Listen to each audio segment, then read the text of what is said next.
అందరికీ నమస్తే అండి. మీ అందరికీ బోరిగడ్డ అనిల్ గారు గుర్తున్నాడు కదా! ఈరోజు జగన్ ఇంటి ముందు నిరసన కార్యక్రమం తెలియజేస్తున్నాడండి. ఎందుకు అంటే, జగన్మోహన్ రెడ్డి తనను వాడుకొని వదిలేసాడు. సజ్జల రామకృష్ణారెడ్డి జగన్మోహన్ రెడ్డిని కలవకుండా అడ్డుకుంటున్నారు. నాకు అన్యాయం చేశారు.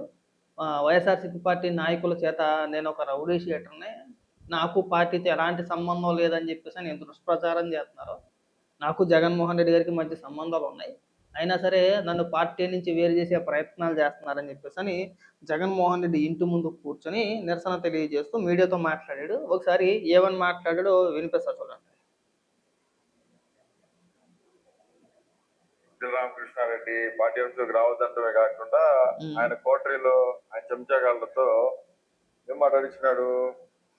ఆడు కారుమూరి వెంకటరెడ్డి నన్ను రౌడీ షీటర్ అన్నాడు. హైకోర్టు ఏం చెప్పింది, అనిల్ మీద రౌడీ షీట్ లేదు, గొప్ప చదువుకున్న వ్యక్తి, సమాజంలో అట్లా ఎందుకు చేస్తున్నారు మీరు, ఎవరు నిన్ను రౌడీ షీటర్ అందంటే మీడియా అన్ని పేర్లు ఇచ్చిన 12 మంది పోలీస్ ఆఫీసర్స్ కి మెమో ఇచ్చింది. అది కారుమూరి వెంకటరెడ్డి ఎందుకు మాట్లాడినారా బాబు, నా గురించి నీకేం సంబంధం, నువ్వు నా ఇంటి వెనకడు పక్కన వెనకలుడువా, నేను రాజకీయాల్లోకి వచ్చేసరికి నువ్వు బచ్చాగానివి, ఎతారా నీ సంగతి, ఎందుకు మాట్లాడినావు అంటే వాడు ఏం మాట్లాడాడంటే, మాట్లాడింది రికార్డింగ్ ఉంది చెప్తానండి, ఎందుకు మాట్లాడినాడు అది చెప్పండి అంటే ఎవరు మాట్లాడాలి, కంప్లైంట్ చేయమంటారా?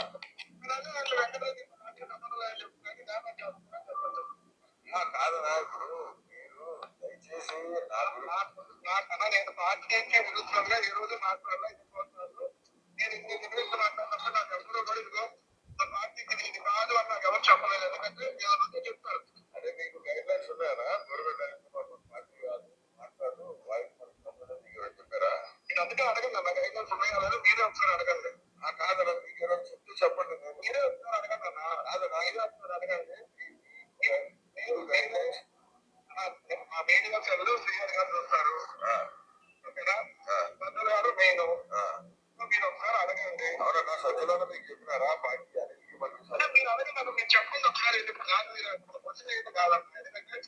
బోరగడ్డ అనిల్ ఏమని అడుగుతున్నాడంటే, సజ్జల రామకృష్ణారెడ్డి నీకు చెప్పాడా బోరగడ్డ అనిల్కి మన పార్టీకి సంబంధం లేదని అడిగితే, మీరు సజ్జల రామకృష్ణారెడ్డిని అడగండి, సజ్జల రామకృష్ణారెడ్డే మెయిన్, సజ్జల ఆదేశాలు లేకుండా ఏమీ జరగదని చెప్పేసి అని చెప్తుంది. ఎందుకంటే అది ఫోన్ వాయిస్ కదా, క్లారిటీగా వినబడుతుందో లేదా అని చెప్పేసి నేను చెప్పే ప్రయత్నం చేశాను.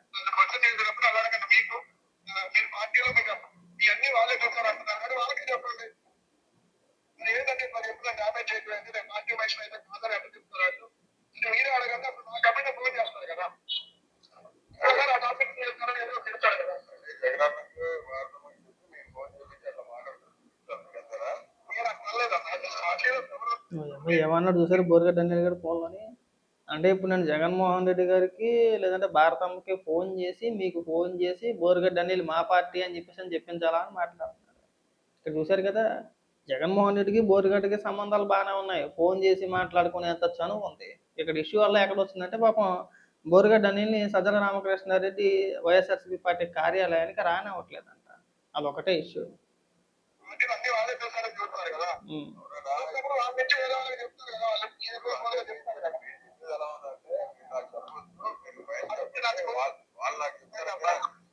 జగన్ మీకు చెప్పాలా లేదా భారతం మీకు ఫోన్ చేసి చెప్పాలా?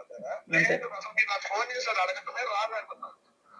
ఏం కాదు సంబంధం లేదు, పార్టీ కదా ఎవరో చెప్తారు కదా, అడగటమే రాబెడుతున్నారు. అవునా, ఇప్పుడు మీరు మాట్లాడారు కాబట్టి అడుగుతున్నా.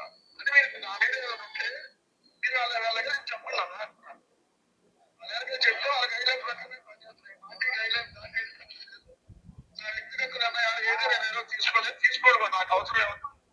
సో అందుకని మీరు అడగండి, మీరు చెప్పించండి. మా మనిషి గారు బాధ్యత చెప్పింది, లేకపోతే మా మనిషి అయిపోతుంది. ఏమన్నట్లు క్లియర్ గా అతను చెప్పింది ఏంది, రికార్డింగ్ లో పూడి శ్రీహరి అనేవాడు చెప్పిండు, సజ్జల అనేవాడు చెప్పిండు, వాళ్ళు చెప్తే వాళ్ళ ఇన్స్ట్రక్షన్స్ బట్టి నేను మాట్లాడినా అన్నాడు. నేను రౌడీ షీటర్ అంట. బోరగడ్డ అనిల్ కుమార్ అనేవాడు లండన్ లో పీజీ చేసినాడు. మా నాన్న చనిపోయినాక నేను వచ్చి జగన్మోహన్ రెడ్డి గారి కోసం కష్టపడినా. సెంట్రల్ రాజకీయాల్లో, కేంద్ర రాజకీయాల్లో కీలకమైన వ్యక్తిగా ఉండి కేంద్ర మంత్రులు నా ఇంటికి వచ్చిపోతారు. నేను జగన్మోహన్ రెడ్డి గారికి దగ్గర అత్యంత సమీపమైన మనుషులం కాబట్టి అన్న కోసం రాజశేఖర రెడ్డి గారి సమాధి గారికి పోయి మాటిచ్చిన, నీ కొడుకుని ముఖ్యమంత్రి చేసేదాకా నీ కొడుకుతోనే ఉంటానయ్యా, నీ కొడుకు నీకు మళ్ళీ పరిపాలన చేయాలా, నీకంటే ముందు 100 అడుగులు పరిపాలన చేయాలని. పాపం బోరగడ్డ చెప్పింది అయితే వాస్తవం. వైఎస్ఆర్సీపీ పార్టీ కోసం, జగన్మోహన్ రెడ్డి కోసం 2019 నుంచి 2024 వరకు. మరి అంతకుముందు ఏమన్నా పని చేసాడో, పని చేయలేదో తెలియదు కానీ, ఈ మధ్య కాలంలో మాత్రం చాలా బాగా కష్టపడ్డాడు. జగన్మోహన్ రెడ్డిని ఎవరైనా విమర్శిస్తే వాళ్ళ ఇంట్లో ఆడవాళ్ళ కానించి, చిన్నపిల్లల కానించి పచ్చి బూతులు మాట్లాడి, ఎలా పడితే అలా, ముఖ్యంగా పవన్ కళ్యాణ్ గారిని, పవన్ కళ్యాణ్ గారి కుటుంబ సభ్యుల్ని లకారాలతో సంబోధించి చిన్న చిన్న పిల్లల్ని రోడ్డు మీద తీసుకొచ్చి ఇష్టానుసారంగా చేస్తాను, నువ్వేమన్నా చేయగలుగుతావా అని కూడా మాట్లాడాడు. పవన్ కళ్యాణ్ గారనే కాదు, ఎవరిని పడితే వాళ్ళని. నెల్లూరు ఎమ్మెల్యే కోటరెడ్డి శ్రీధర్ రెడ్డి గారిని అయితే బండి కట్టి లాక్కొచ్చేస్తానన్నాడు.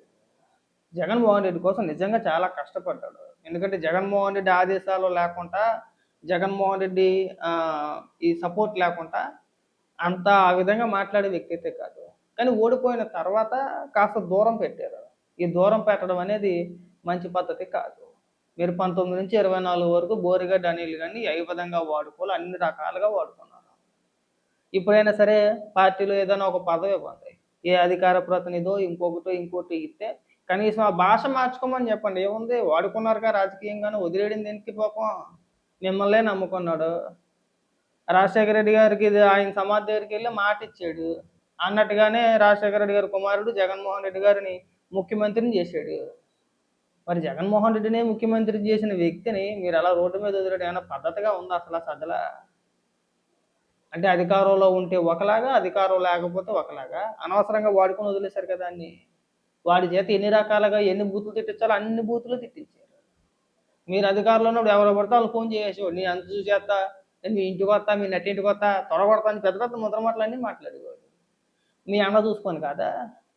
మీ హయాంలో మనవాడికి గన్మెన్లు కూడా ఇచ్చినట్టున్నారు, సెక్యూరిటీ కూడా కల్పించారు, ప్రభుత్వం కల్పించింది. మరి ఎందుకు కల్పించారు?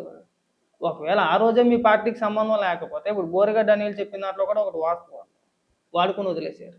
ఒకవేళ నిజంగా ఇవాళ పార్టీకి సంబంధం లేదంటున్నారు కదా, మరి ఇదేమో ఆ రోజే చెప్పి పవన్ కళ్యాణ్ గారి కుటుంబ సభ్యులు దూషించినప్పుడు, ఇంట్లో చిన్న చిన్న పిల్లలను దూషించినప్పుడు, మరి వీళ్ళ పార్టీకి సంబంధం లేకపోతే కేసులు కట్టి లోపల వేయాలా వద్దా?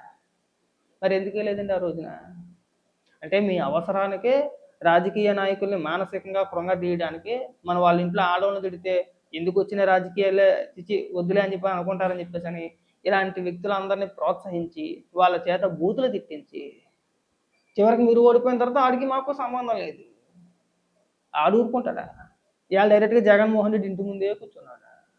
ఇప్పుడు దీనికి ఏమైనా సమాధానం చెప్తారు? మళ్ళీ కవర్ చేసే ప్రయత్నాలు చేయొద్దండు, ఆడికి మాకు సంబంధం లేదంటే జనాలు నవ్వుతారు. ఆల్రెడీ జనాలు చూశారు.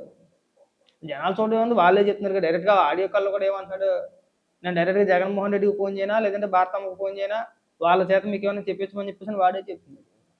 జగన్మోహన్ రెడ్డి మా సమీప బంధువు అంటే మేము చుట్టాలు అండి అని చెప్పేసి వాడు చెప్పి కూర్చుని మాటలే. మరి ఇప్పుడు దీనికి ఏమైనా సమాధానం చెప్తారు? అందుకే అంట, ఎవరిని కూడా అధికారంలో ఉన్నప్పుడు పచ్చి బూతులు మాట్లాడే వ్యక్తులను ప్రోత్సహించకూడదు. ప్రోత్సహిస్తే ఇలాగే ఉంటుంది. ఆ రోజు మీ రాజకీయ అవసరాల కోసం ప్రోత్సహించారు, బూతులు తిట్టించారు. ఇవాళ అవసరం తీరిపోయింది, ప్రజలందరూ తుప్పుకుని ఊహించారు, ఇవాళ చేతులు దులిపేసుకుంటారు, మాకు వాడికి సంబంధం లేదని చెప్పేసి. సంబంధం లేదంటే కుదరదు. వాడికి అర్జెంటుగా వైఎస్ఆర్సీపీ పార్టీలో ఏదైనా సరే ఒక కీలక పదవి కట్టబెట్టాలి. ఇక శ్యామలాగన్నా తీసిపోయాడా, శ్యామల బూతులు మాట్లాడుతూ ఇటు బూతులు మాట్లాడతాడు, అంతే తేడా. ఓన్ చేసేసుకొని అయిపోయింది. ఇంకా ఓన్ చేసుకోవడం ఉంది. అలాగే ఆల్రెడీ ఓన్ చేసుకొని తిట్టించారు కాబట్టి బోరిగడ్డ అనిల్ ఖచ్చితంగా న్యాయం జరగాల్సిందే. అఫీషియల్గా మీరు చక్కగా అధికార ప్రతినిధి ఇంకోటి కట్టబెట్టేస్తే అలా నిరసన కార్యక్రమాల్లో చేయడు, మాకు ఈ దరిద్రం కూడా తప్పుద్ది. ఈసారి ప్రజలందరికీ కూడా తెలిసి వచ్చింది. ఒకవేళ నిజంగా మీరు పార్టీ ఆఫీసుకు రానివ్వకుండా ఆయన ఏదించారంటే రేపు పొద్దున మిమ్మల్ని కూడా ఖచ్చితంగా తిడతాడు. ఇంకా ఉన్న వాస్తవాలన్నీ బయట పెట్టినా పెడతాడు. ఎవరు తిట్టించారు, ఎవరి ప్రోద్బలంతో వీళ్ళందరినీ తిట్టాడు, అవన్నీ కూడా బయట పెట్టే అవకాశాలు ఉంటాయి. ఇంకొకటి బోరిగడ్డ అనిల్ కూడా తెలుసుకోవాల్సింది ఏంటంటే, మన వెనకాత వాడున్నాడో వీడున్నాడో, మన జగన్మోహన్ రెడ్డి అండగా ఉంటాడు కదా, మనం ఎవరిని తిట్టినా సరే నడిచిపోద్దలే అనుకుంటే ఇవాళ పరిస్థితులు ఎలాగే ఉంటాయి. చూడు, అప్పట్లో ఎంత పెద్ద ముద్ర మాటలు మాట్లాడేవాడివి, పెద్ద ముద్ర మాటలు మాట్లాడేవాడు, తొల్ల కొట్టేసేవాడు, ఇంటికి వచ్చేస్తా నట్టింటికి వస్తా డామ్ డూమ్ డకారం అనేవాడు. ఇవాళ నేను ఆఫీస్ గేట్ కూడా తాకనవ్వట్లేదు. ఏమైపోయింది? మన పలుకుబడి ఏమైపోయింది? మన డబ్బు ఏమైపోయింది? ఏకంగా సెంట్రల్లో నేను చక్రానికి పెడుతున్నాను, అదేమైపోయింది? వైఎస్ఆర్సీపీ పార్టీ ఆఫీస్ లోపల కూడా రానవ్వట్లేదు. కాబట్టి ఏంటంటే, ఇకనైనా సరే నువ్వు ఒకటి తెలుసుకోవాల్సింది ఏంటంటే, రాజకీయాలు చేయొచ్చు, అందరూ ప్రభుత్వాన్ని విమర్శించొచ్చు, చంద్రబాబు నాయుడు గారిని విమర్శించొచ్చు, పవన్ కళ్యాణ్ గారిని విమర్శించొచ్చు, జగన్మోహన్ రెడ్డి గారిని విమర్శించొచ్చు, అందరిని విమర్శించొచ్చు. కానీ దానికి ఒక పరిధి ఉంటది. ఒక పరిధి మాత్రమే ఉంటది. ఆ పరిధి దాటేసి, ఆ లైన్ దాటేసి మేము ఇంట్లో ఆడోళ్ళని తిడతాం, ఇష్టానుసారంగా చేత్తాం అని పిచ్చి పిచ్చి వాగుడు వాగితే ఇవాళ ఇదే పరిస్థితి ఉంటది. ఇలాగే ఉంటది పరిస్థితి. అది నువ్వు తెలుసుకోవాలి. ఎక్కడైనా నువ్వు తెలుసుకొని రాజకీయాలు చేస్తే బాగుంటది. నేను మాట్లాడొద్దనట్లా, కానీ పద్ధతిగా మాట్లాడు. ఇప్పుడు నువ్వు జైల్లోకెళ్ళు, అరెస్ట్ చేశారు నిన్ను. ప్రభుత్వాలు మారిన తర్వాత, కూటమి ప్రభుత్వం వచ్చిన తర్వాత నీ మీద కేసులు పెట్టి అరెస్ట్ చేశారు. ఏ రోజైనా సరే జగన్ అనే వ్యక్తి నిన్ను చూడడానికి గాని, పరామర్శకు గాని వచ్చాడా? రాలేదు. నువ్వు వాళ్ళు ఓన్ చేసుకున్నావు. నిన్ను నీ అవసరం అంటే వాళ్ళ అవసరానికి నిన్ను వాడుకున్నారు. అవసరం తీరిపోయింది, నిన్ను వదిలేసారు. ఎవరెవరినో పరామర్శించడానికి వెళ్తున్నాడు గానీ, నిన్ను పరామర్శించడానికి వచ్చాడా? కనీసం నువ్వు బయటకు వచ్చిన తర్వాత ఒక అపాయింట్మెంట్ అన్నా ఇచ్చాడా?